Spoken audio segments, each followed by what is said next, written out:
Let me tell you a story, right? So when I was in year eight in school, so I was about 12. I think I was 12 in year eight, yeah. I was 12 years old.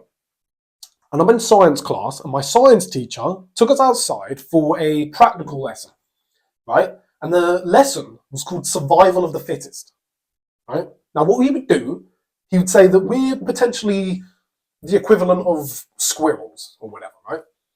He gives us a lollipop stick, right? You write your name on it, you got the lollipop stick. He says, this lollipop stick is your food, right?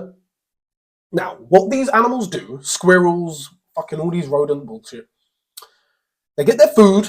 Let's say this pen. Let's say this pen is what he gave me, right? You'd have the pen, it would have a fucking sticker with your name on it.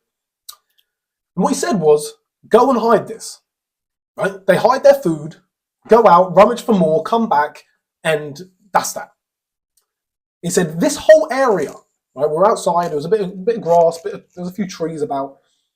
He said, you go out and you hide this. You hide this, and in 2 minutes, I'm going to call everybody back, right?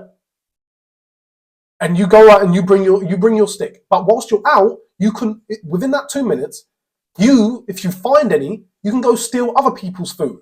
This being the food. Now, my tactic was, at the time, I thought I was cheating, right? Because I thought to myself, well, I don't want my shit getting taken by anyone. So I'm going to pretend to hide my stick, but I'm not actually going to hide it. So I put it in my pocket. True story. I put it in my pocket, right? So whilst I was pretending to hide mine, right, I stood in the corner. I kind of made sure people could see me. So they thought that they in this bush area was my stick, right? I put my stick in my pocket, and then I went out and I collected most of the class's sticks, right? Did that once. He said, well done, James. You win. Round 2.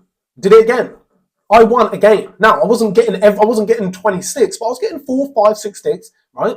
Which, when you got a class of 22 people or whatever it wasn't even the biggest of class. It was fucking low set, right? It weren't the smart kids, right? It was fucking set 7 or some shit.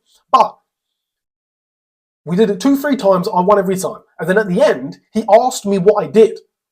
And I'm thinking, he's put me on the spot in front of the whole class. I'm thinking, oh shit, I'm going to get done for cheating now. He's going to know. I thought, let me tell him. I said, well, sir, I never actually hid my stick. I kept it in my pocket. And like something out of a TV show, he claps his hands. He says, well done. He says, I never told you had to put it. I just told you that's what they do. He said, the game is survival of the fittest. Right? James, you are the fittest. You are the key of adaptation. You will live longer than the rest of the class. Well, if this experiment was a reflection of what we would be like in the actual situation. And yeah, that's just a little story I'll tell you. It's a memory that stuck with me for a while, and a memory that gave me the confidence to not play by the rules. Maybe if I was getting analysed by a fucking psychiatrist or some bullshit, they'd look back and they say, James, that day you cheated in school is actually what gave you the mindset to not play by the rules. And let me tell you something. Look at everybody you know who's successful. They don't play by the fucking